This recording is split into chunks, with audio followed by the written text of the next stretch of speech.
नमस्कार प्रिय श्रोताओं। आज शनिवार के दिन हम आपके लिए लेकर आए हैं शनिदेव जी की दिव्य कथा।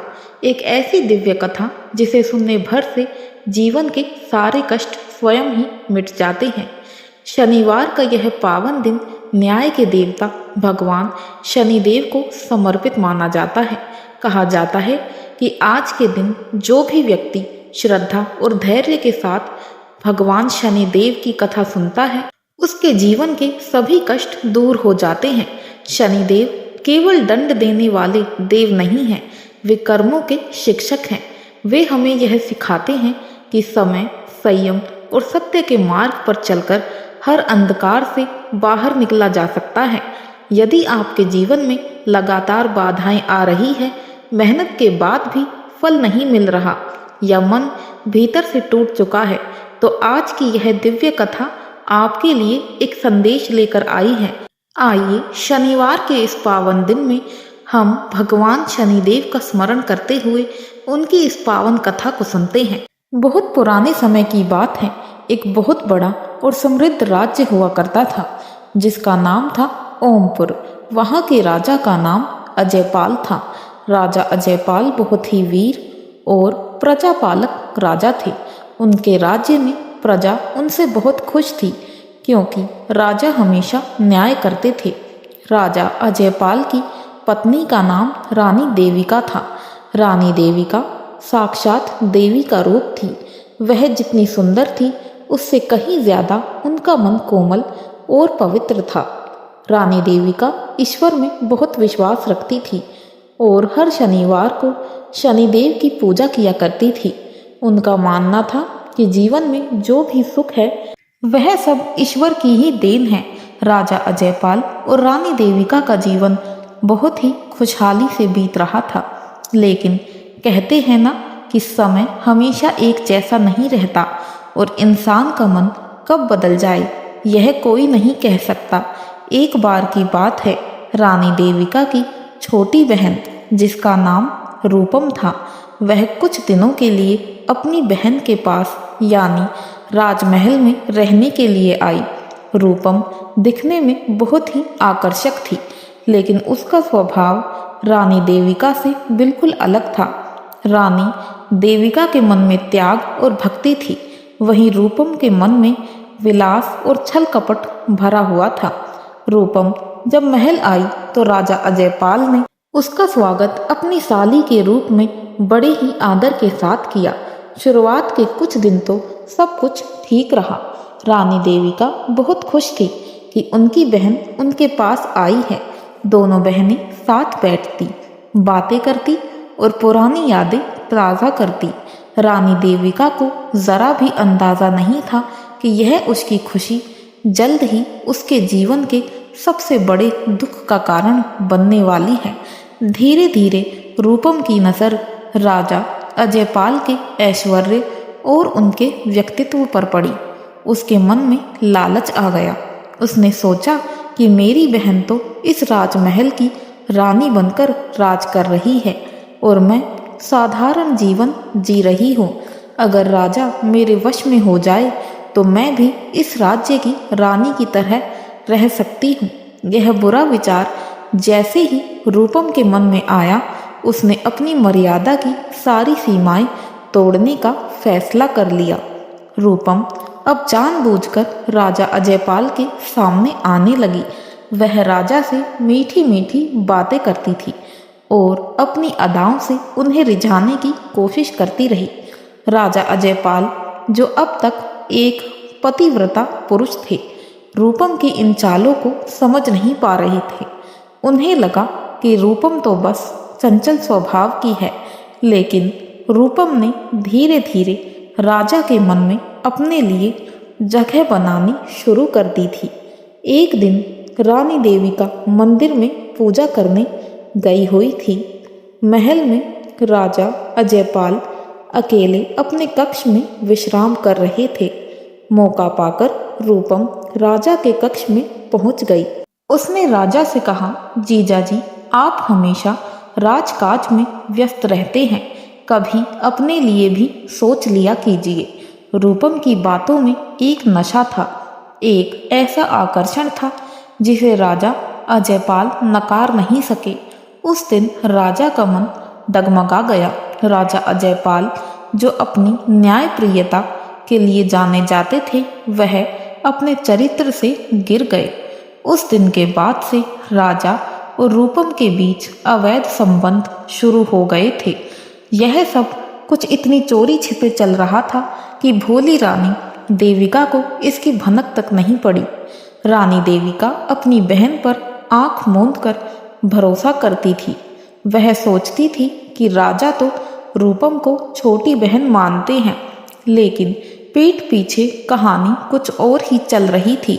राजा अजयपाल अब राजकाज से ज्यादा समय रूपम के साथ बिताने लगे थे। उनका ध्यान प्रजा से हटने लगा था। शनिदेव, जो कर्म फल दाता हैं, वह यह सब कुछ देख रहे थे। वह देख रहे थे कि कैसे एक राजा अपने धर्म और अपनी पत्नी के विश्वास को तोड़ रहा है। राजा अजयपाल यह भूल गए थे कि पाप का घड़ा एक ना एक दिन तो जरूर भरता ही है। राजा को लगने लगा था कि वह सर्वशक्तिमान है और उनका यह गुप्त भेद कभी किसी को पता नहीं चलेगा। लेकिन पाप कभी छुपता नहीं है। कुछ महीने बीत गए। रानी देविका को राजा के व्यवहार में बदलाव दिखने लगा था। राजा अब रानी से कतराने लगे थे। वह रानी की बातों पर ध्यान नहीं देते थे और अक्सर रूपम की तरफदारी करते थे। रानी देविका का मन बेचैन रहने लगा था, लेकिन उन्होंने कभी भी राजा पर शक नहीं किया। एक दिन की बात है, रानी देविका को रात में प्यास लगी। वह पानी पीने के लिए उठी। उन्होंने देखा कि राजा अपने बिस्तर पर नहीं सो रहे हैं। उन्हें चिंता हुई कि इतनी रात गए राजा कहाँ जा सकते हैं। रानी देविका राजा को ढूंढते हुए महल के गलियारे में पहुंच गई। तभी उन्हें रूपम के कक्ष से कुछ आवाजें सुनाई देने लगी। रानी के कदम वहीं रुक गए। उनका दिल जोर जोर से धड़कने लगा। उन्होंने जो सुना उस पर उन्हें विश्वास नहीं हो रहा था। अब दबे पांव रूपम के कक्ष के पास पहुंच गई और दरवाजे की ओट से जो दृश्य उन्होंने देखा, उसे देखने के बाद रानी देविका की दुनिया ही उजड़ गई।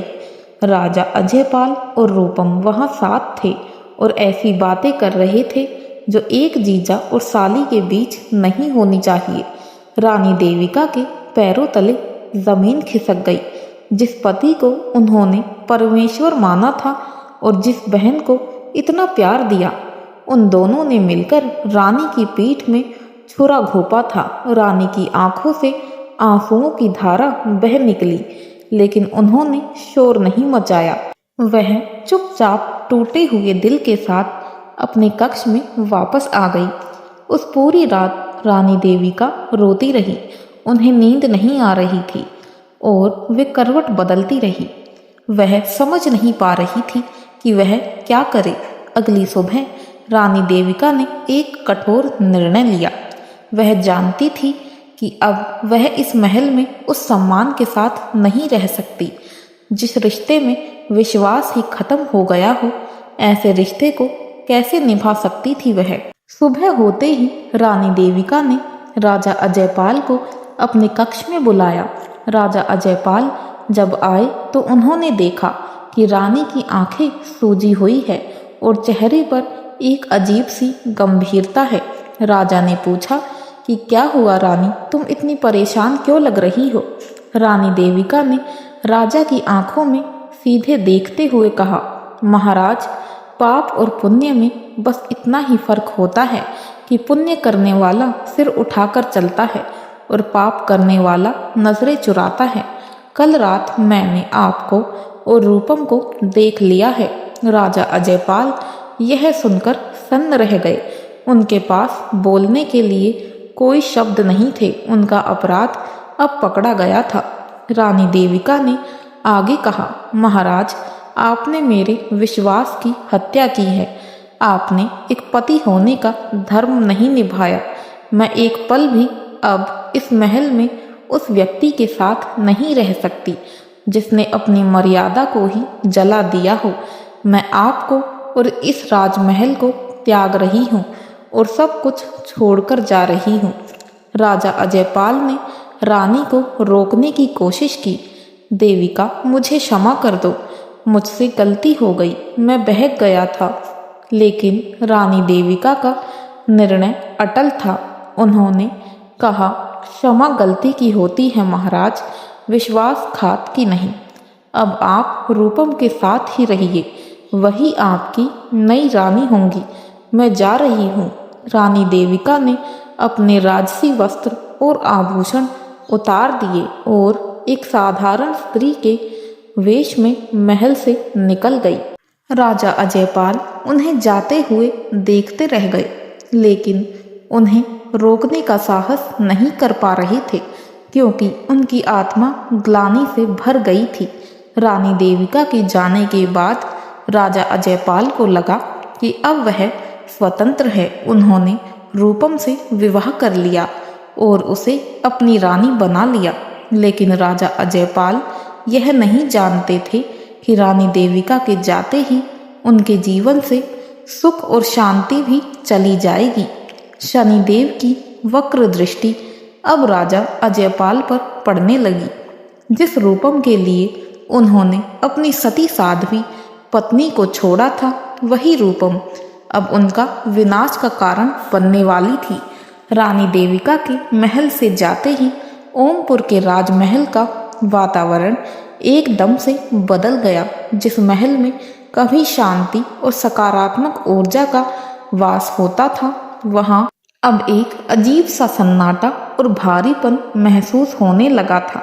रानी देविका के जाने का दुख सिर्फ राजमहल की दीवारों को ही नहीं बल्कि पूरी प्रजा को भी था। जब लोगों को पता चला कि उनकी धर्मपरायण रानी ने महल त्याग दिया है, तो मानो पूरे ओमपुर में शोक की लहर दौड़ गई। लोग दबी जुबान में बातें करने लगे कि जिस घर से लक्ष्मी चली जाए वहाँ दरिद्रता आते देर नहीं लगती।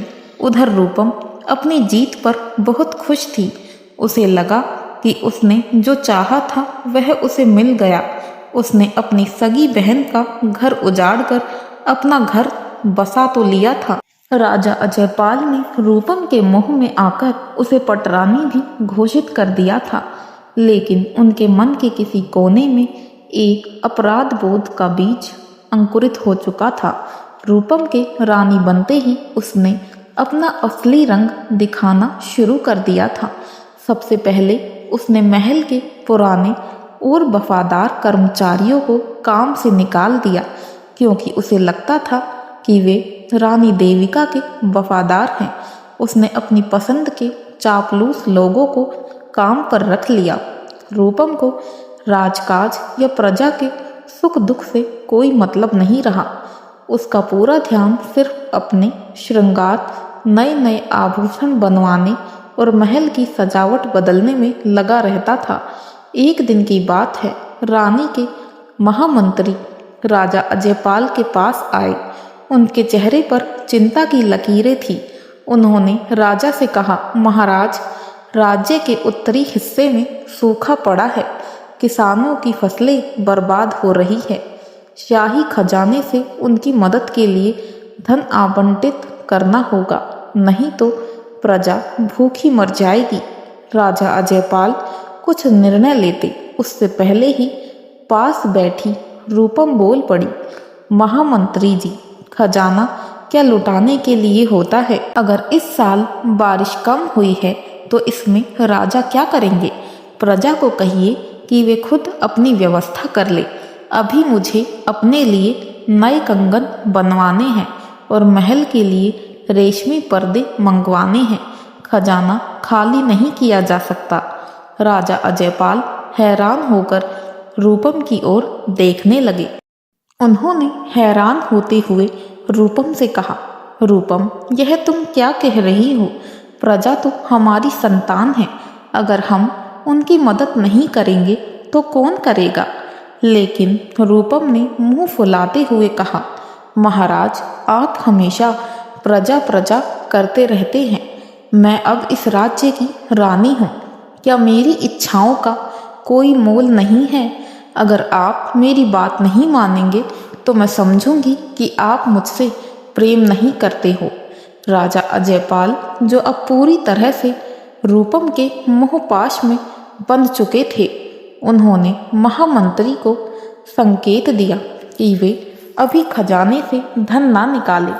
महामंत्री निराश होकर लौट गए। यह पहला मौका था जब राजा अजयपाल ने प्रजा के हित को नज़रअंदाज कर दिया था। यह शनिदेव की वक्र दृष्टि का ही प्रभाव था कि राजा की बुद्धि भ्रष्ट होती जा रही थी। धीरे धीरे ओमपुर राज्य में हाहाकार मचने लगा। जहाँ पहले लोग खुशहाल थे, वहाँ अब चोरी और डकैती बढ़ने लगी थी। राजा का ध्यान शासन से हट चुका था, इसलिए अपराधी बेखौफ होकर घूमते थे। रूपम की फिजूल खर्ची दिन ब दिन बढ़ती जा रही थी। वह रोज नए उत्सव आयोजित करवाती रहती थी, जिसमें पानी की तरह पैसा बहाती थी, जबकि बाहर प्रजा दाने दाने को तरस रही थी। राजा अजयपाल जब भी रात को सोने जाते, उन्हें नींद नहीं आती थी। जैसे ही वह आंख बंद करते, उन्हें रानी देविका का चेहरा दिखाई देने लगा। उन्हें याद आता कि कैसे रानी देविका रात बेरात भी प्रजा की सेवा के लिए तैयार रहती थी। उन्हें रानी देविका की वह बात याद आती कि महाराज राजा भोग के लिए नहीं बल्कि त्याग के लिए होता है। राजा को अब महसूस होने लगा था कि उन्होंने हीरे को फेंककर पत्थर को चुन लिया है, लेकिन अब पछताने से क्या हो सकता था। तीर कमान से निकल चुका था। उधर रानी देविका महल से निकलकर घने जंगल की ओर चली गई थी। उन्होंने राजसी सुखों का त्याग कर दिया था और एक तपस्विनी की तरह जीवन जीने लगी थी। जंगल में एक छोटी सी कुटिया बनाकर वहां पर रहती थी। उनके पास खाने के लिए कंदमूल और पीने के लिए नदी का पानी था, लेकिन उनके चेहरे पर एक अद्भुत तेज था। वह दिन रात शनिदेव की आराधना करती थी। रानी देविका शनिदेव से अपने लिए कुछ नहीं मांगती थी। वह प्रार्थना करती थी कि हे कर्म फलदाता शनिदेव, मेरे पति राजा अजयपाल से जो भूल हुई है उसके लिए उन्हें क्षमा करे और उन्हें सद्बुद्धि दे। वे अपना राजधर्म ना भूले। रानी देविका का यह त्याग और भक्ति देखकर वन के पशु पक्षी भी उसके पास निर्भय होकर आ जाते थे। समय बीतता गया। ओमपुर राज्य की हालात बदतर होती गई और फिर वह दिन आया जब शनिदेव ने राजा को उनके कर्मों का फल देने का निर्णय ले लिया। एक दिन राजा अजयपाल अपने दरबार में बैठे थे, तभी एक दूत घबराया हुआ अंदर आया। वह हाँफ रहा था। उसने राजा के सामने झुककर कहा, महाराज, अनर्थ हो गया। हमारे पड़ोसी शत्रु राजा ने ओमपुर पर आक्रमण कर दिया है। उनकी विशाल सेना ने हमारे राज्य को चारों तरफ से घेर लिया है। यह खबर सुनते ही राजा अजयपाल की पैरों तले जमीन खिसक गई। उन्होंने अपने सेनापति को बुलाया, लेकिन पता चला कि सेनापति तो मनोबल से पहले ही टूट चुका है। सैनिकों को कई महीनों से वेतन नहीं मिला था, क्योंकि सारा धन रूपम के शोक में खर्च हो चुका था। भूखे और निराश सैनिक युद्ध लड़ने के लिए तैयार नहीं थे। राजा अजयपाल को समझ आ गया कि विनाश उनके द्वार पर खड़ा है। उन्होंने तुरंत रूपम के पास जाकर कहा, रूपम, शत्रु ने आक्रमण कर दिया है। हमें तुरंत कुछ करना होगा। शायद हमें अपने आभूषण और महल का कुछ कीमती सामान बेचकर सेना के लिए संसाधन जुटाने होंगे। यह सुनते ही रूपम का चेहरा क्रोध से लाल हो गया। वह चिल्लाई, क्या आप मेरे गहने बेचना चाहते हैं? आप कैसे राजा हैं जो अपनी रानी के गहनों पर नजर गड़ाए बैठे हैं। मुझे इस युद्ध से कोई मतलब नहीं है। अगर आप राज्य नहीं बचा सकते तो यह आपकी कमजोरी है। उस पल राजा अजयपाल को रूपम का असली चेहरा दिखाई दिया। जिस सुंदरता पर वह मोहित हुए थे उसके पीछे कितनी कुरूपता छिपी है, यह आज उनके सामने आ गया था। राजा को अपनी गलती का एहसास हुआ, लेकिन अब बहुत देर हो चुकी थी। दुश्मन की सेना महल के करीब पहुंच चुकी थी। अपने ही महल में राजा अजयपाल असुरक्षित हो गए थे। उनके अपने मंत्री और सैनिक धीरे धीरे उनका साथ छोड़कर भागने लगे थे। राजा अजयपाल, जो कभी पराक्रमी राजा हुआ करते थे, आज अकेले और असहाय महसूस कर रहे थे। तभी एक विद्रोही सैनिक ने आकर सूचना दी, महाराज, शत्रु सेना महल के गुप्त द्वार को तोड़कर अंदर घुसने ही वाली है। अगर आप जीवित रहना चाहते हैं तो आपको अभी इसी वक्त यह महल छोड़कर और यह राज्य छोड़कर भागना होगा।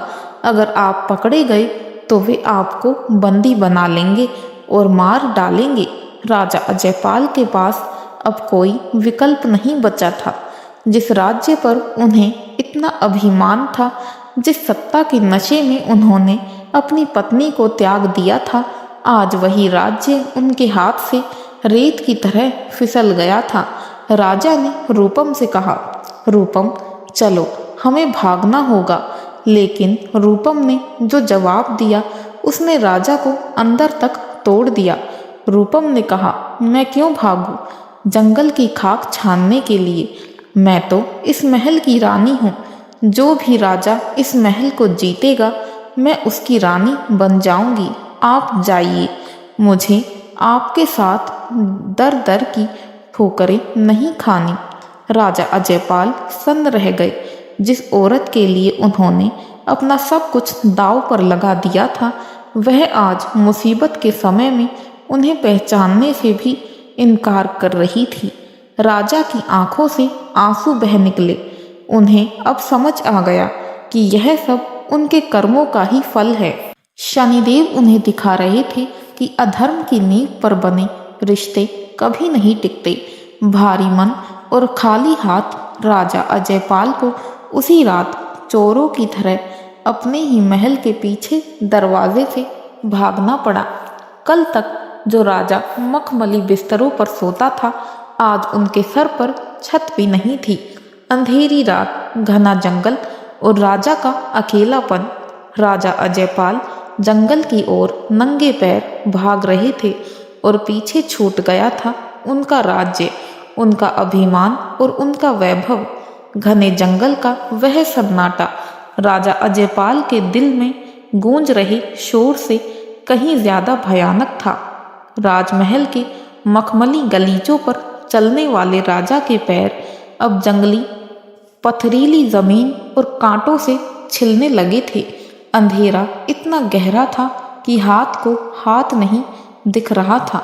राजा अजयपाल, जो कल तक हजारों सैनिकों की सुरक्षा में रहते थे, आज जंगली जानवरों की डरावनी आवाजों के बीच अपनी जान बचाने के लिए मारे मारे फिर रहे थे। हर कदम पर उन्हें अपनी गलती का एहसास हो रहा था। भूख और प्यास से उनका गला सूख रहा था। उन्होंने कभी सपने में भी नहीं सोचा था कि उन्हें एक बूंद पानी के लिए भी तरसना पड़ेगा। चलते चलते उनका पैर एक बड़ी जड़ से टकराया और वह मुंह के बल जमीन पर गिर पड़े। उनके मुंह से एक चीख निकल गई, हे ईश्वर, यह मुझे किस पाप की सजा मिल रही है? लेकिन जवाब देने वाला वहां कोई नहीं था सिवाय उस जंगल के। राजा वहीं जमीन पर पड़े पड़े रोने लगे। उनकी आंखों से आंसू लगातार बहते जा रहे थे। उन्हें याद आया कि कैसे रानी देविका ने उन्हें समझाया था, कैसे उन्होंने उनके पवित्र प्रेम का तिरस्कार करके वासना को चुना था। आज वह रूपम, जिसके लिए उन्होंने अपना धर्म भ्रष्ट किया था, वह शत्रु राजा के स्वागत के लिए सज रही होगी और यहाँ वह लावारिसों की तरह मरने के लिए विवश थे। रात जैसे तैसे बीत चुकी थी। जब सुबह का सूरज निकला तो राजा की हालत किसी भिखारी से भी बदतर हो चुकी थी। उनके राजसी वस्त्र फट चुके थे, शरीर पर मिट्टी लगी थी और चेहरा भूख से मुरझा गया था। वह पानी की तलाश में आगे बढ़े। काफी दूर चलने के बाद उन्हें एक छोटी सी नदी दिखाई दी। राजा ने जैसे ही पानी पीने के लिए हाथ बढ़ाया, उन्हें नदी के पानी में अपना प्रतिबिंब दिखाई दिया। वह अपनी ही परछाई देखकर डर गए। क्या यह वही राजा अजयपाल है जिनके तेज से दुश्मन कांपते थे? आज उस चेहरे पर सिर्फ लाचारी और हार थी। उन्होंने पानी पिया और वही नदी के किनारे पेड़ के नीचे सुस्ताते हुए बैठ गए। तभी उनकी नज़र कुछ दूरी पर बैठे एक छोटे से बालक पर पड़ी। वह बालक मुश्किल से 10 या 12 साल का होगा। उसके कपड़े भी फटे हुए थे और वह बहुत कमज़ोर लग रहा था। वह बालक एक पत्थर पर बैठकर सूखी रोटियों का एक टुकड़ा चबाने की कोशिश कर रहा था। राजा अजयपाल को आश्चर्य हुआ। इस घने जंगल में यह बालक अकेला यहाँ क्या कर रहा है? राजा अपनी भूख को भी भूल गए। राजा अजयपाल उस बालक के पास गए। बालक ने जब एक अजनबी को अपनी ओर आते देखा तो वह डर गया और अपनी सूखी रोटी को छाती से लगा लिया, जैसे उसे डर हो कि कोई उसका भोजन छीन लेगा। राजा ने बहुत ही नरम आवाज में कहा, डरो मत बेटा, मैं तुम्हारा भोजन नहीं छीनूंगा। मैं तो बस यह पूछने आया हूँ कि तुम इस भयानक जंगल में अकेले क्या कर रहे हो? तुम्हारे माता पिता कहाँ हैं? राजा की आवाज में दर्द और अपनापन सुनकर बालक का डर कम हो गया। उसकी आंखों में आंसू आ गए। उसने कहा, मेरा इस दुनिया में कोई नहीं है बाबा। मेरा गांव जंगल के उस पार था। कुछ दिन पहले डाकुओं ने हमारे गांव पर हमला किया और सब कुछ लूट लिया। उन्होंने मेरे माता पिता को भी मार डाला है। मैं किसी तरह जान बचाकर जंगल में भागकर आया हूँ। अब मेरे पास ना घर है ना ही परिवार है। बालक की बात सुनकर राजा अजयपाल का कलेजा मुंह को आ गया।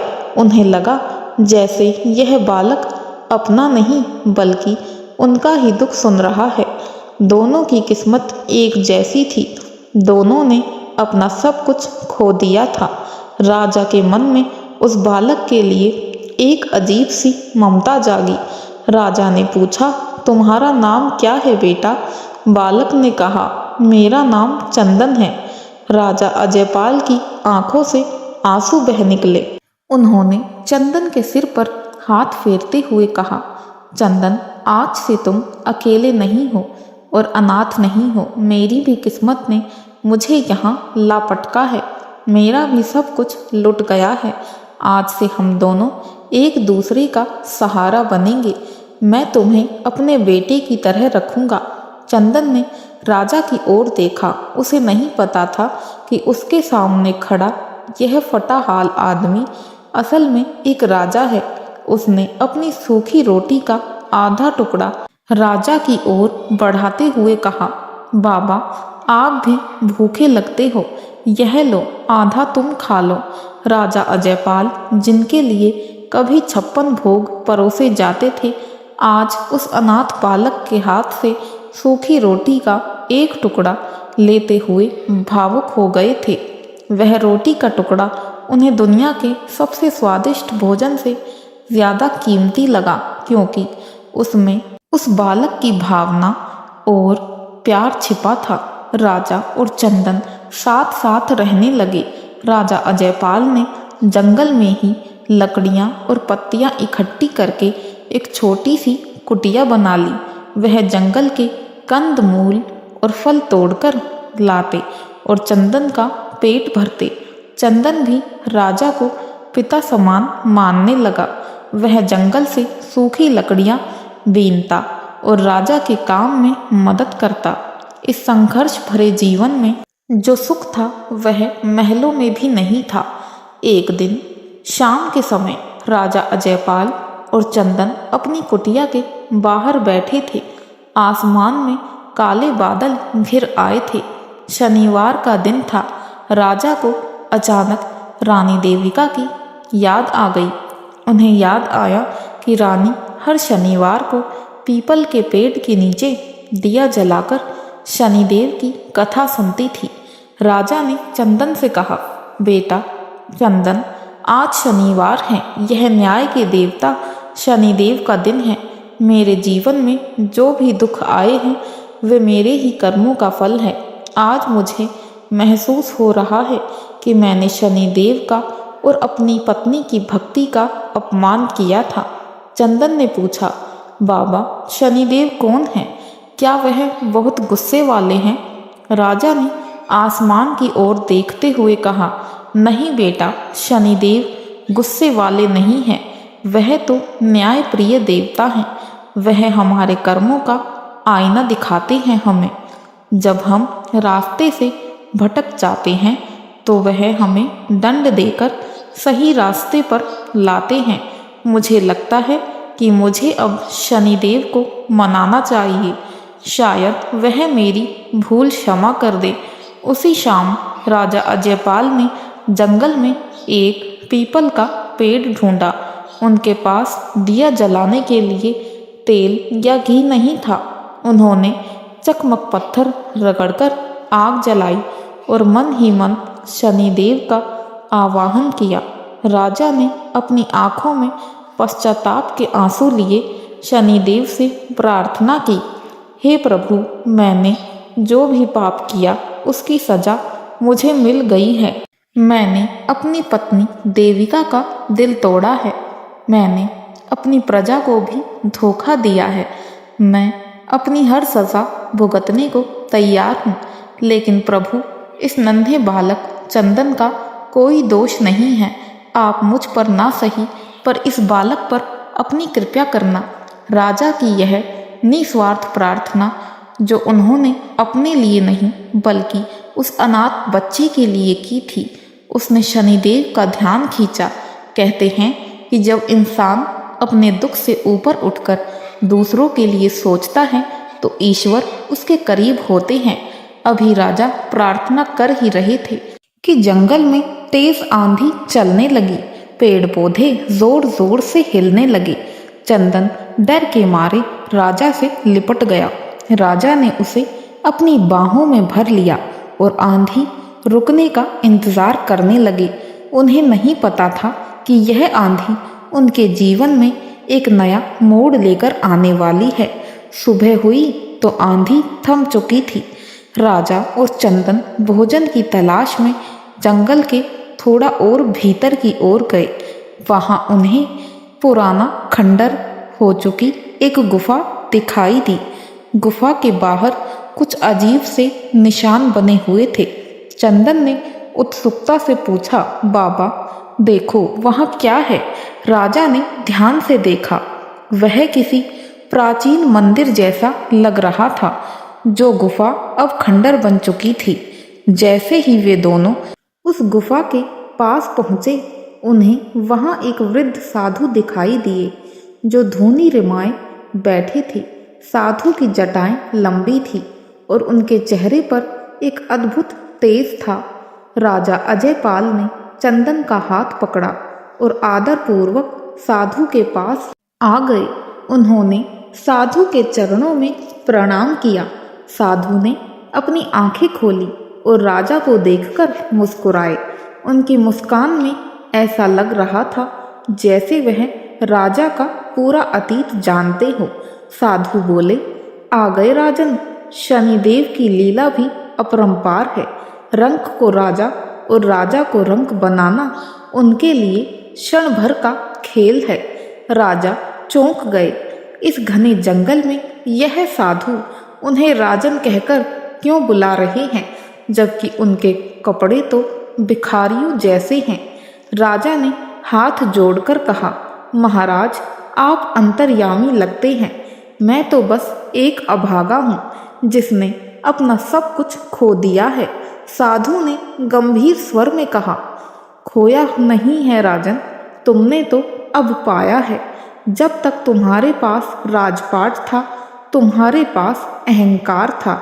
आज तुम्हारे पास कुछ नहीं है, पर तुम्हारे पास यह मनुष्यता है जो तुमने इस अनाथ बालक को अपनाकर दिखाई है। शनिदेव तुम्हारी परीक्षा ले रहे थे और तुम्हारी यह परीक्षा अभी खत्म नहीं हुई है। राजा ने पूछा, मुझे क्या करना होगा? मैं अपने पापों का प्रायश्चित कैसे करूं? साधु ने अपनी झोली से एक काला कपड़ा निकाला जिसमें कुछ बीज बंधे हुए थे। उन्होंने वह पोटली राजा को देते हुए कहा, इस जंगल के दक्षिण दिशा में जाओ। वहाँ एक नगर है, जहाँ जाकर मेहनत मजदूरी करो और न्याय के मार्ग पर चलो। शनिदेव का व्रत रखो और उनकी कथा कहो। याद रखना, समय से बलवान कुछ नहीं होता। यह बालक चंदन, जिसे तुमने सहारा दिया है, यही तुम्हारे भाग्य की चाबी बनेगा। राजा अजयपाल ने वह पोटली माथे से लगाई। उन्हें एक नई दिशा मिल गई थी। साधु का आशीर्वाद लेकर राजा और चंदन ने दक्षिण दिशा की ओर कदम बढ़ाया। उन्हें नहीं पता था कि आगे क्या होने वाला है, लेकिन अब वे अकेले नहीं थे। उनके साथ उम्मीद थी और शनिदेव का नाम था।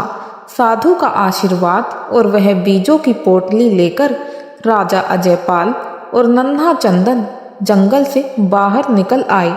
जंगल तो पीछे छूट गया था, लेकिन असली परीक्षा अब शुरू होने वाली थी। राजा, जिसने जीवन भर फूलों की सेज पर पैर रखा था, अब तपती धूप और कंकरीली सड़क पर नंगे पैर चल रहा था। चलते चलते चंदन के नन्हे पैरों ने जवाब दे दिया। वह थक गया और एक जगह रुक गया और बोला, बाबा, अब मुझसे और नहीं चला जाता। मेरे पैरों में बहुत दर्द हो रहा है। राजा अजयपाल खुद भी बहुत थक गए थे। भूख से पेट में चूहे कूद रहे थे, लेकिन चंदन का दर्द देखकर वह अपनी तकलीफ भूल गए। उन्होंने झुककर चंदन को अपनी पीठ पर उठा लिया। राजा की आंखों में आंसू थे, पर होठों पर मुस्कान। उन्होंने कहा, घबराओ मत बेटा, बस थोड़ी दूर और हम जल्द ही किसी नगर में पहुंच जाएंगे। एक पिता अपने सगे बेटे के लिए जो करता है, आज राजा अजयपाल एक अनाथ बच्चे के लिए वही कर रहे थे। यह रिश्ता खून का नहीं बल्कि दिल का बन चुका था। 2 दिनों की कठिन यात्रा के बाद एक बड़े नगर के द्वार पर वे दोनों पहुंच गए। यह नगर विजयनगर था। यहाँ बड़ी बड़ी इमारतें, चौड़ी सड़कें और बाजारों में भीड़ भाड़ थी। राजा अजयपाल जब अपने राज्य ओमपुर में थे, तब उनकी सवारी निकलती थी तो लोग झुककर प्रणाम करते थे, लेकिन आज इस अनजान शहर में लोग उन्हें हिकारत भरी नजरों से देख रहे थे। उनके कपड़े फटे हुए थे, बाल बिखरे थे और चेहरे पर धूल जमी हुई थी। वे किसी भिखारी से कम नहीं लग रहे थे। राजा और चंदन बाजार के बीच से गुजर रहे थे। भूख के मारे दोनों की हालत खराब थी। एक हलवाई की दुकान पर गर्मा गर्म जलेबियां बन रही थी। चंदन की नज़र उन जलेबियों पर अटक गई। वह ललचाई हुई नज़रों से कढ़ाई की ओर देखने लगा। राजा ने चंदन की भूख को भांप लिया। वह जो कभी दानवीर थे, आज विवश होकर हलवाई के पास गए और दबी आवाज में बोले, भाई, यह बच्चा 2 दिन से भूखा है। क्या इसे थोड़ा सा कुछ खाने को मिल सकता है? हलवाई ने बड़े रूखेपन से राजा को ऊपर से नीचे तक देखा और झिड़कते हुए बोला, चलो चलो आगे बढ़ो। सुबह सुबह कहाँ से आ जाते हैं मांगने? यहाँ मुफ्त का खाना नहीं बट रहा। काम करो और खाओ। हलवाई की यह बात राजा के दिल पर हथौड़े की तरह लगी। उन्हें मांगने शब्द से नफरत थी, लेकिन आज हालात ने उन्हें भिखारी बना दिया था। राजा ने चंदन का हाथ पकड़ा और वहां से आगे बढ़ गए। उन्होंने मन ही मन तय कर लिया कि अब वह किसी से भीख नहीं मांगेंगे, बल्कि मेहनत करेंगे। साधु ने भी यही कहा था, मेहनत मजदूरी करो। राजा काम की तलाश में भटकने लगे। वह एक सेठ की दुकान पर गए, जहां अनाज की बोरियां रखी थी। राजा ने सेठ से कहा, सेठ जी, मुझे काम चाहिए, मैं कोई भी मेहनत का काम कर सकता हूँ। सेठ ने राजा के फटे और कमजोर शरीर देखकर कहा, अरे तुम तो खुद खड़े नहीं हो पा रहे हो, तुम क्या काम करोगे? और साथ में यह बच्चा भी है, यह काम में बाधा बनेगा। जाओ, यहाँ कोई काम नहीं है। राजा ने कई जगह कोशिश की, पर हर जगह उन्हें दुत्कारा ही गया। शाम होने को आई थी। चंदन भूख से रोने लगा था। राजा का धैर्य अब जवाब दे रहा था। वह एक जगह सड़क किनारे निराश होकर बैठ गए। उन्होंने आसमान की तरफ देखा और सोचा, शनिदेव, क्या अभी मेरी परीक्षा पूरी नहीं हुई है? तभी वहां से एक लकड़हारा अपनी बैलगाड़ी लेकर गुजर रहा था। गाड़ी में लकड़ियों के बड़े बड़े गट्ठर लदे हुए थे। अचानक गाड़ी का पहिया एक गड्ढे में फंस गया। बैल जोर लगा रहे थे, पर पहिया निकल नहीं रहा था। लकड़हारा अकेला परेशान हो रहा था। राजा अजयपाल ने यह सब देखा तो वह तुरंत उठकर वहां पहुंचे। उन्होंने बिना कुछ कहे पूरी ताकत लगाकर पहिए को धक्का दिया। राजा ने अपनी बाजुओं का पूरा जोर लगा दिया। उसकी बाजुओं में भले ही अब राजसी ताकत नहीं थी, लेकिन उसके इरादे मजबूत थे। राजा और बैलों की मेहनत रंग लाई और पहिया गड्ढे से बाहर निकल गया। लकड़हारा बहुत खुश हुआ। उसने पसीना पोंछते हुए राजा से कहा, धन्यवाद परदेसी, अगर तुम मेरी मदद नहीं करते तो मैं आज यहीं फंसा रह जाता। तुम बहुत भले आदमी लगते हो, पर तुम्हारी हालत बता रही है कि तुम बहुत मुसीबत में हो। राजा ने हाथ जोड़कर कहा, भाई, हम परदेसी हैं और काम की तलाश में हैं। मेरे पास यह छोटा बच्चा है जो भूखा है। मुझे पैसे नहीं चाहिए, बस कोई भी काम दे दो जिससे मैं इस बच्चे का पेट भर सकूं। लकड़हारा, जिसका नाम भीमा था, एक नेक इंसान था। उसने राजा की आंखों में सच्चाई देखी। उसने कहा, मेरे पास बहुत ज्यादा धन तो नहीं है, लेकिन मेरा लकड़ी का गोदाम है। वहाँ लकड़ियाँ चीरने और उठाने का बहुत काम होता है। अगर तुम वह भारी काम कर सको तो मैं तुम्हें रहने के लिए गोदाम के पीछे एक छोटी कोठरी और खाने का प्रबंध कर सकता हूँ। राजा के लिए यह किसी वरदान से कम नहीं था। उन्होंने तुरंत हाँ कह दी। भीमा उन्हें अपने गोदाम ले गया। उसने राजा और चंदन को भरपेट खाना खिलाया। चंदन ने जब कई दिनों बाद भरपेट खाना खाया तो उसके चेहरे पर जो संतोष आया, उसे देखकर राजा की सारी थकान मिट गई। राजा को लगा कि आज उन्होंने अपनी मेहनत की पहली कमाई खाई है, जिसका स्वाद राजमहल के 56 भोग से कहीं ज्यादा मीठा था। रात को सोने के लिए उन्हें एक छोटी सी कोठरी मिली, जिसमें फटी पुरानी बोरियां बिछी थी। मच्छर भिनभिना रहे थे, लेकिन राजा ने कोई शिकायत नहीं की। चंदन राजा की गोद में सिर रखकर तुरंत सो गया। राजा अजयपाल जाग रहे थे। वह चंदन के धूल भरे बालों में उंगलियां फिरा रहे थे। उन्होंने चंदन के पैरों को देखा, जो चलने की वजह से सूज गए थे। राजा, जो कभी दास दासियों से अपने पैर दबवाते थे, आज बड़े प्यार से उस अनाथ बच्चे के पैर दबा रहे थे ताकि उसे आराम मिले। राजा की आंखों से आंसू टपक कर चंदन के गाल पर गिरे। राजा बुदबुदाए, बेटा, आज हम रंग जरूर हैं, पर मैं तुम्हें वादा देता हूँ, मैं मेहनत करूँगा और तुम्हें एक अच्छा जीवन दूंगा।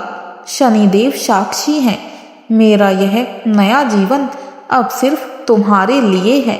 उस रात राजा ने एक मजदूर का जीवन स्वीकार कर लिया था। उन्होंने अपने अतीत को एक सपने की तरह भुला दिया और वर्तमान की कठोर सच्चाई को गले लगा लिया। लेकिन वे नहीं जानते थे कि उस शहर में रहना इतना आसान नहीं होगा। शहर के लोग और ख़ास तौर पर वहाँ का कोतवाल गरीबों पर बहुत जुल्म करता था। राजा अजयपाल का जीवन अब पूरी तरह बदल चुका था। जिस राजा के हाथों ने कभी तलवार और कलम के सिवा कुछ नहीं उठाया था, अब वे हाथ भारी भारी कुल्हाड़ियाँ चला रहे थे। विजयनगर में लक्कड़हारे भीमा के गोदाम में काम करते हुए उन्हें कुछ दिन बीत चुके थे। शुरुआत के दिन बहुत कष्टदायक थे। राजा जब भारी लकड़ी के गट्ठों को अपनी पीठ पर लादते तो उनके कंधों की चमड़ी छिल जाती। कुल्हाड़ी चलाते चलाते उनकी हथेलियों में बड़े बड़े छाले पड़ गए थे। कई बार छाले फूट जाते और उनसे खून रिसने लगता। एक दोपहर की बात है, राजा अजयपाल धूप में बैठकर पसीना पोंछ रहे थे। नन्हा चंदन, जो उनके पास ही खेल रहा था, उसने देखा राजा के हाथों से खून निकल रहा है। वह दौड़कर राजा के पास आया। उसकी आंखों में आंसू भर आए। उसने अपने छोटे छोटे हाथों से राजा के जख्मी हाथों को थाम लिया और उन पर फूंक मारने लगा ताकि जलन कम हो।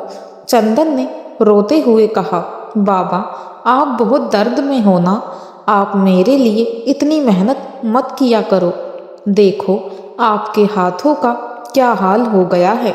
मैं भी अब बड़ा हो गया हूँ, मैं भी काम करूँगा। राजा अजयपाल ने चंदन को अपने सीने से लगा लिया। उनकी आंखों से आंसू बह निकले, लेकिन यह आंसू दुख के नहीं थे बल्कि संतोष के थे। उन्होंने चंदन के माथे को चूमते हुए कहा, बेटा, यह खून और पसीना ही मेरी असली कमाई है। जब मैं राजा था तब मेरे पास सब कुछ था, लेकिन ऐसा सुकून नहीं था। तुम्हारे प्यार ने मेरे इन छालों का दर्द मिटा दिया है। तुम अभी छोटे हो, तुम्हारा काम पढ़ना और खेलना है। जब तक मैं जिंदा हूँ तुम्हें काम करने की ज़रूरत नहीं है। यह दृश्य देखकर वहाँ खड़ा भीमा लक्कड़हारा भी भावुक हो गया।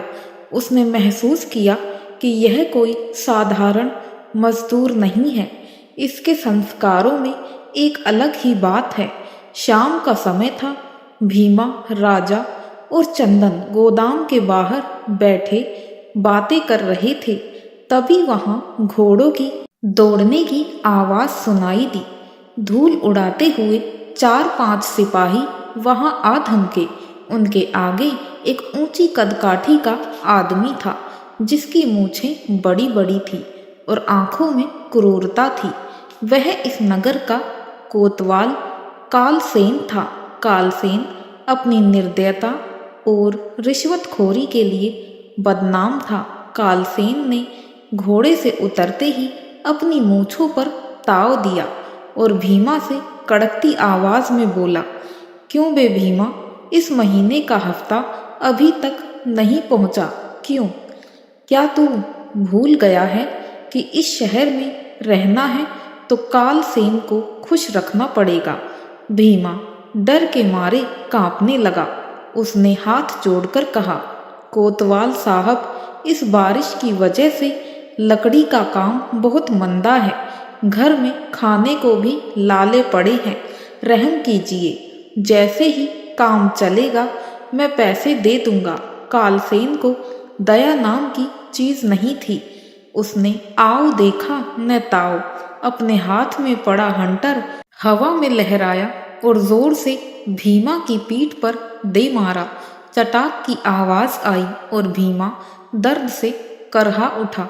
झूठ बोलता है, खजाने में पैसा दबाकर बैठा है और नाटक करता है। कालसेन ने दूसरा वार करने के लिए हाथ उठाया। यह सब देखकर राजा अजयपाल का खून खोल उठा। एक राजा का स्वभाव छुपने से नहीं छुपता। वह अन्याय बर्दाश्त नहीं कर सका। वह अपनी जगह से उठा और सीधे कालसेन के सामने जाकर खड़ा हो गया। उन्होंने बड़ी ही गंभीर और भारी आवाज में कहा, रुक जाइए कोतवाल साहब। कालसेन का हाथ हवा में ही रुक गया। उसने हैरानी से इस फटेहाल मजदूर को देखा। उसकी आंखों में इतना तेज था कि एक पल के लिए कालसेन भी सहम गया। कालसेन ने गुस्से में पूछा, तू कौन है बे? 2 कौड़ी के मजदूर, तेरी इतनी हिम्मत कि तू कालसेन का हाथ रोक रहा है। राजा अजयपाल ने उसकी आंखों में आंखें डालकर कहा, मैं एक इंसान हूँ और यह गरीब लकड़हारा भी एक इंसान है। किसी लाचार पर हाथ उठाना वीरता नहीं, कायरता है। अगर इनके पास धन होता तो यह आपको मना नहीं करते। आप कानून के रखवाले हैं, लुटेरे नहीं। राजा की बातें सुनकर वहां खड़े सिपाहियों के भी होश उड़ गए। आज तक किसी ने कालसेन से जुबान लड़ाने की हिम्मत नहीं की थी। कालसेन का चेहरा गुस्से से लाल हो गया। उसने अपना हंटर राजा की ओर घुमाया और चिल्लाया, मुझे सिखाएगा कि क्या कानून है? अब तेरी खैर नहीं। कालसेन ने पूरी ताकत से राजा अजयपाल को हंटर से मारा। राजा अजयपाल चुपचाप खड़े रहे। वह चाहते तो कालसेन से लड़ सकते थे। वह एक वीर योद्धा थे, लेकिन वह जानते थे कि अब वह राजा नहीं है। अगर उन्होंने कानून हाथ में लिया तो चंदन का क्या होगा? इसलिए उन्होंने चुपचाप मार खाना स्वीकार किया। चंदन जोर जोर से रोने लगा, मत मारो मेरे बाबा को, मत मारो। वह दौड़कर राजा के पैरों में लिपट गया। भीमा ने भी बीच बचाव करने की कोशिश की। कालसेन ने जब देखा कि एक बच्चा और एक बुढ़ा बीच में आ रहे हैं तो वह रुका नहीं। उसने राजा के चेहरे पर थूकते हुए कहा, आज तो इस बच्चे की वजह से तुझे छोड़ रहा हूँ, लेकिन याद रखना अगर कल शाम तक पैसे नहीं मिले तो इस गोदाम में आग लगा दूंगा और तुम सबको इसमें जिंदा जला दूंगा। कालसेन और उसके सिपाही वहां से चले गए। भीमा रो रहा था और राजा अजयपाल जमीन पर गिर पड़े। उनके शरीर पर हंटर के गहरे निशान बन गए थे, जिनमें खून निकल रहा था। रात हो चुकी थी। राजा अपनी कोठरी में लेटे थे। शरीर दर्द से टूट रहा था। नन्हा चंदन जंगल से कुछ जड़ी बूटियां लेकर आया था, जो उसने राजा को जंगल में इस्तेमाल करते देखा था। वह वही जड़ी बूटियां लेकर आया था। वह पत्थरों से उन झाड़ियों को पीस रहा था। चंदन ने राजा की पीठ पर लेप लगाना शुरू किया। उसकी आंखों से आंसू टपक रहे थे। उसने सिसकते हुए कहा, बाबा, हम यह शहर छोड़कर चले जाएंगे। यहाँ के लोग बहुत बुरे हैं। उन्होंने आपको कितना मारा है। राजा ने दर्द दबाते हुए करवट ली और चंदन का हाथ थाम लिया। उन्होंने मुस्कुराने की कोशिश की और बोले, नहीं बेटा, भागना कायरों का काम है। शनिदेव हमारी परीक्षा ले रहे हैं। सोना आग में तपकर ही कुंदन बनता है। आज शनिवार है, याद है मैंने तुम्हें क्या बताया था? चंदन ने आंसू पोंछते हुए कहा, हाँ, शनिदेव न्याय करते हैं। राजा ने कहा, बिल्कुल, आज उस कोतवाल ने अपनी ताकत का घमंड दिखाया है। उसे लगता है कि उसका कोई कुछ नहीं बिगाड़ सकता, लेकिन ऊपर वाला सब देख रहा है। हमें अपने सत्य और धर्म पर अटल रहना है। देखना, एक दिन शनिदेव सब ठीक कर देंगे। उस रात राजा अजयपाल भूखे पेट सो गए, लेकिन उन्होंने अपने हिस्से का खाना चंदन को खिला दिया। राजा के मन में अब भीमा और इस अन्याय के खिलाफ कुछ करने की बेचैनी थी, लेकिन रास्ता नजर नहीं आ रहा था।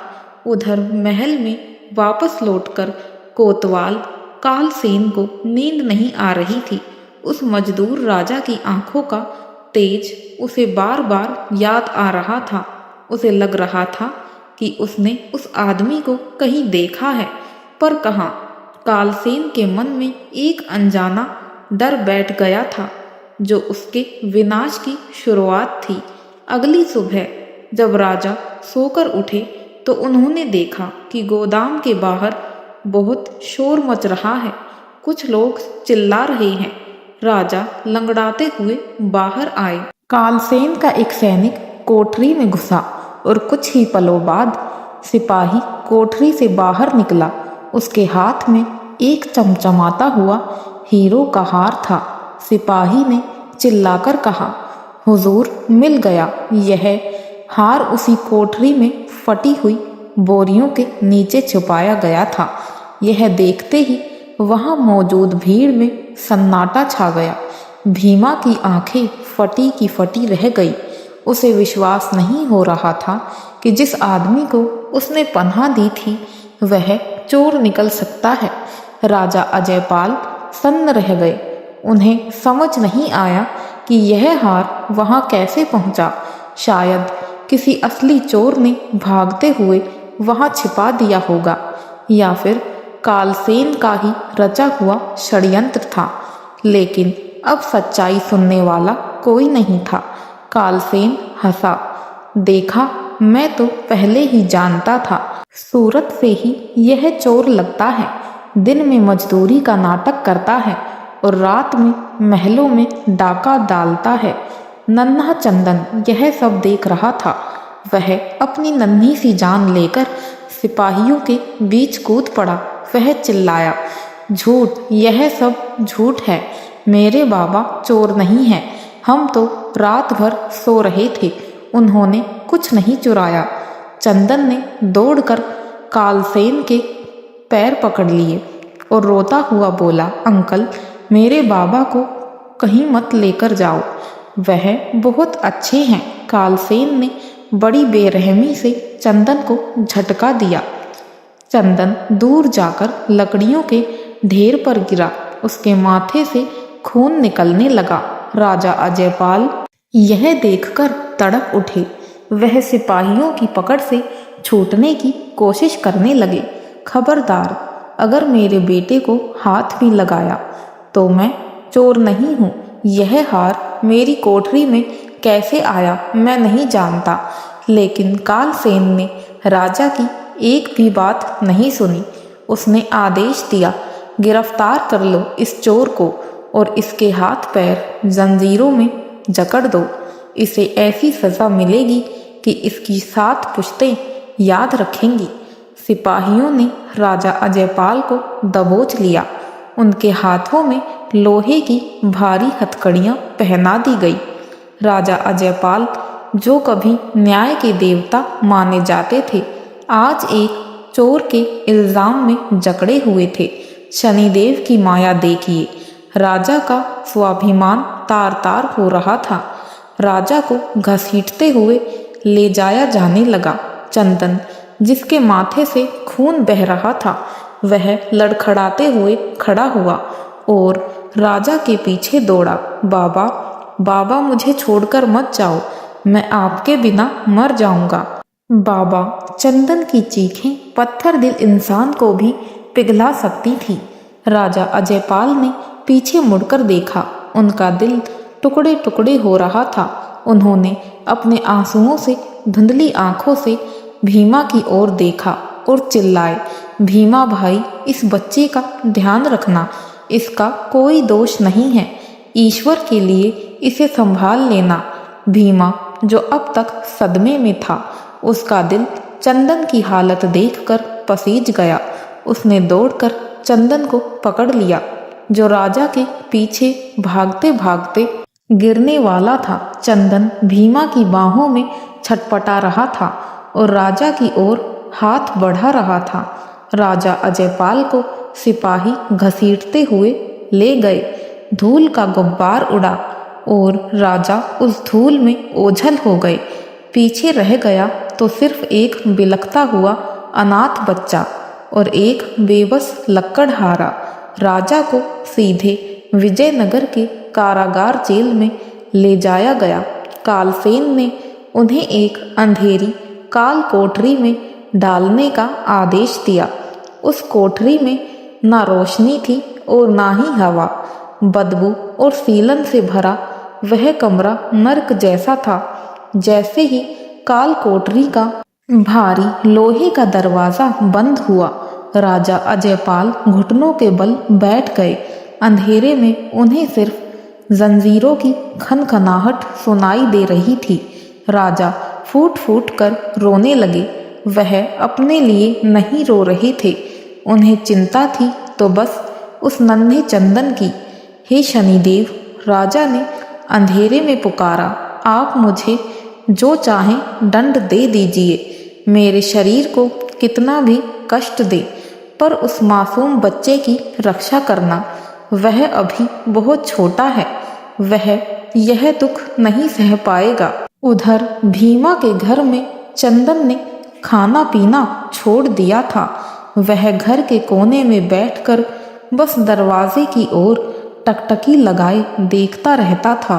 उसे लगता था कि अभी उसके बाबा आएंगे और उसे गोद में उठा लेंगे। भीमा और उसकी पत्नी चंदन को समझाने की बहुत कोशिश करते, पर चंदन एक ही रट लगाए रहता, मेरे बाबा चोर नहीं हैं, वह राजा हैं, वह दिलों के राजा हैं। कारागार में राजा अजयपाल पर जुल्म शुरू हो गए थे। कालसेन रोज आता और राजा को कोड़े मरवाता। वह चाहता था कि राजा अपना जुर्म कबूल कर ले, लेकिन राजा अजयपाल हर मार चुपचाप सह लेते, पर झूठ नहीं बोलते। उनका शरीर अब जख्मों से भर चुका था, कपड़े खून से सन गए थे, बाल और दाढ़ी भी बढ़ गई थी। पहचानना मुश्किल था कि यह वही सुंदर राजा अजयपाल है। कुछ दिन ऐसे ही बीत गए। राजा का शरीर कमजोर होता जा रहा था, पर उनका मनोबल नहीं टूटा। वह काल कोठरी में बैठे बैठे शनिदेव का मंत्र जपते रहते। उन्हें विश्वास था कि यह अंधेर नगरी हमेशा नहीं रहेगी। एक दिन विजयनगर के राजा चंद्रसेन का दरबार लगा हुआ था। कोतवाल कालसेन दरबार में पहुंचा और राजा चंद्रसेन को रानी के हार मिलने की खबर दी। उसने कहा, महाराज, चोर पकड़ा गया है। वह एक परदेसी मजदूर है। हार बरामद हो गया है। अब उस चोर को क्या सजा दी जाए? विजयनगर का नियम बहुत सख्त था। चोरी की सजा वहाँ बहुत भयानक थी। राजा चंद्रसेन ने बिना सोचे समझे सिर्फ कोतवाल की बात पर भरोसा करके फरमान सुना दिया। राजा चंद्रसेन ने कहा, राजमहल में चोरी करना बहुत बड़ा अपराध है। उस चोर के हाथ पैर काट दिए जाएं और उसे शहर के बीचों बीच फांसी पर लटका दिया जाए, ताकि भविष्य में कोई ऐसी जरूरत ना करे। यह फैसला सुनकर दरबार में सन्नाटा छा गया। किसी ने भी यह जानने की कोशिश नहीं की कि वह चोर असल में कौन है और क्या सच में उसने चोरी की है।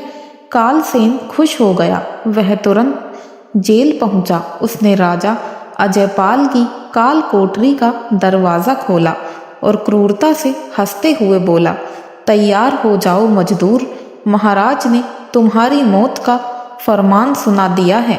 कल सुबह तुम्हें फांसी दी जाएगी। और उससे पहले तुम्हारे हाथ पैर काट दिए जाएंगे। राजा अजयपाल ने जब यह सुना तो एक पल के लिए उनकी सांसें थम गई। क्या यही अंत था? क्या वह उस चंदन से दोबारा कभी नहीं मिल पाएंगे? क्या वह कभी अपनी निर्दोषता साबित नहीं कर पाएंगे? राजा ने गहरी सांस ली और मन ही मन कहा, हे शनिदेव, अगर यही आपकी इच्छा है तो मुझे स्वीकार है, लेकिन मेरे मरने से पहले मेरी बस एक ही इच्छा है, मैं एक बार चंदन को देख लूं। क्या राजा की यह अंतिम इच्छा पूरी होगी या फिर कल का सूरज उनकी मौत का पैगाम लेकर आएगा? अगली सुबह का सूरज निकला, लेकिन राजा अजयपाल के जीवन में अंधेरा छाया हुआ था। विजयनगर के मुख्य चौराहे पर फांसी का मंच तैयार था। हजारों लोगों की भीड़ जमा थी।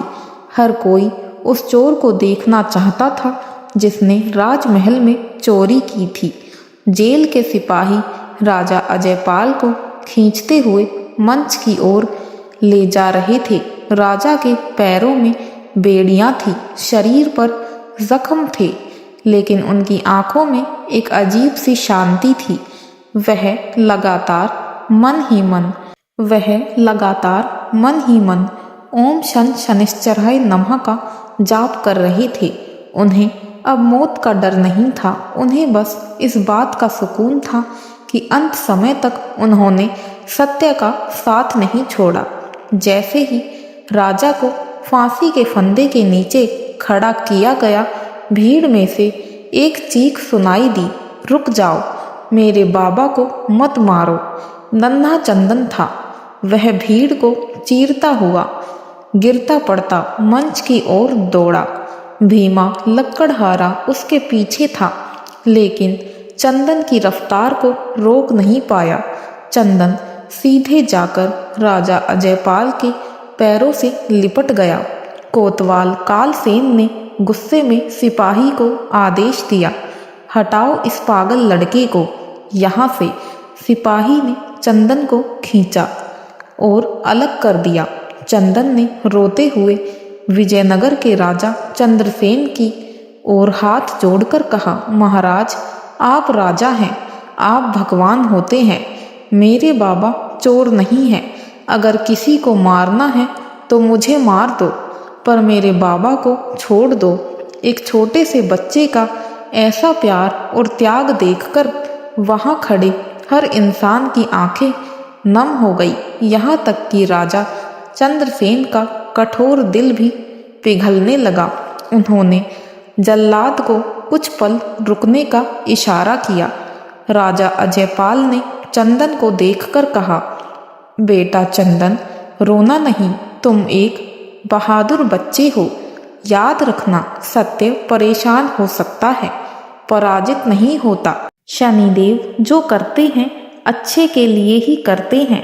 तभी अचानक आसमान में काले बादल छा गए। दिन में ही अंधेरा हो गया और जोर की गड़गड़ाहट हुई। ऐसा लगा जैसे साक्षात शनिदेव अपना क्रोध प्रकट कर रहे हों। इसी आंधी के बीच में एक वफादार सैनिक निकला।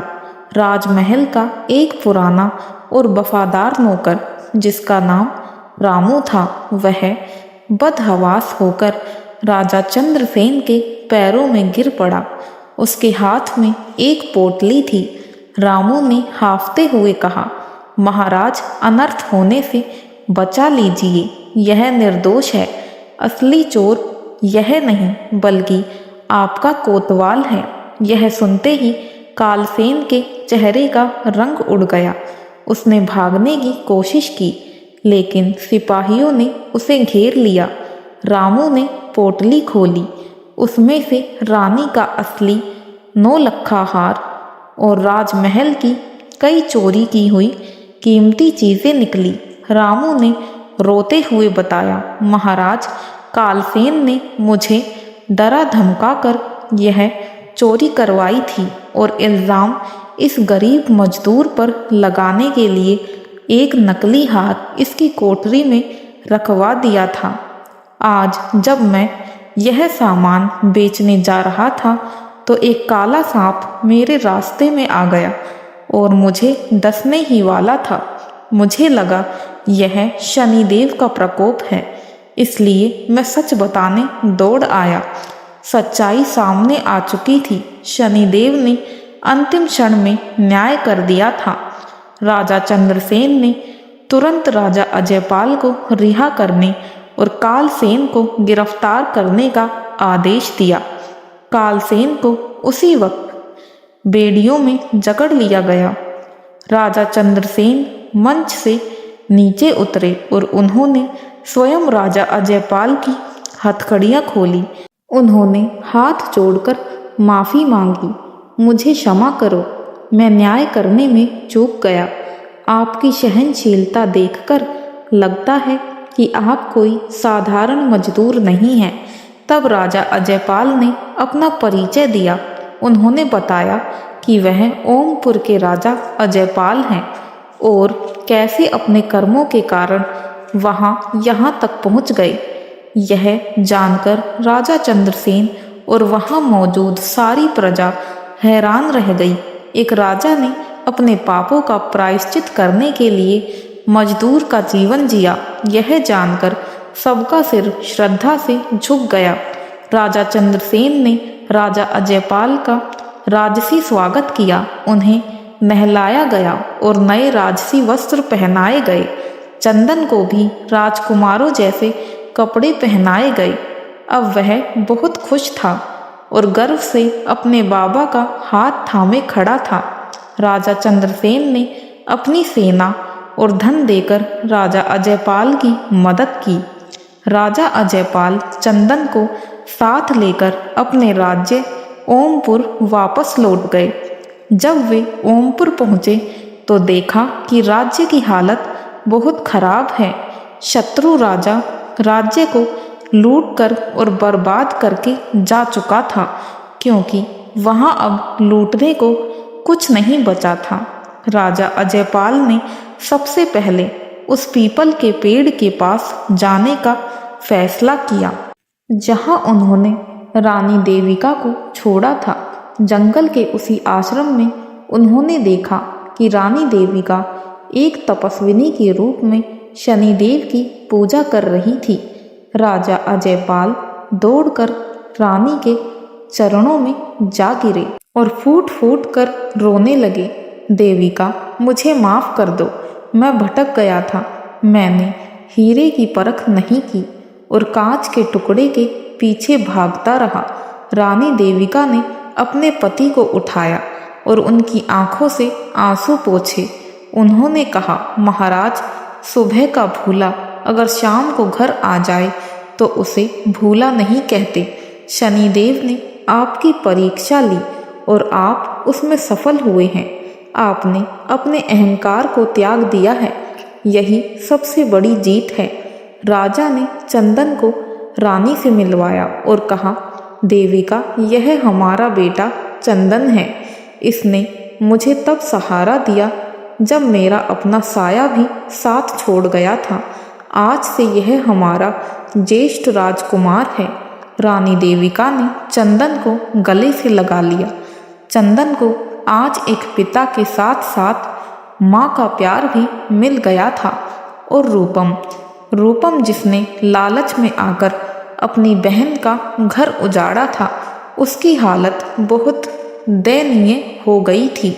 शत्रु राजा ने उसे भी लूट लिया था और वह सड़कों पर भीख मांग रही थी। जब उसे राजा की वापसी का पता चला तो वह रोती हुई दरबार में आई, लेकिन राजा अजयपाल ने उसे माफ़ तो कर दिया पर राज्य से बाहर निकाल दिया, क्योंकि जिस व्यक्ति के मन में कपट हो उसका साथ हमेशा विनाश लाता है। इसके बाद राजा अजयपाल ने चंदन और रानी देविका के साथ मिलकर ओमपुर को फिर से बसाया। उन्होंने शनिदेव का भव्य मंदिर बनवाया और राज्य में घोषणा करवा दी कि हर शनिवार को सभी लोग शनिदेव की कथा सुनेंगे और ज़रूरतमंदों की मदद करेंगे। राजा अजयपाल, रानी देविका और राजकुमार चंदन हंसी खुशी रहने लगे। इस तरह शनिदेव ने राजा को रंक बनाकर उन्हें जीवन का सही पाठ पढ़ाया और फिर अपनी कृपा से उनका खोया हुआ सम्मान वापस लौटा दिया। कथा को पूरा सुनने के लिए आप सभी श्रोताओं का धन्यवाद और एक बार प्रेम से बोलिए जय शनिदेव महाराज की।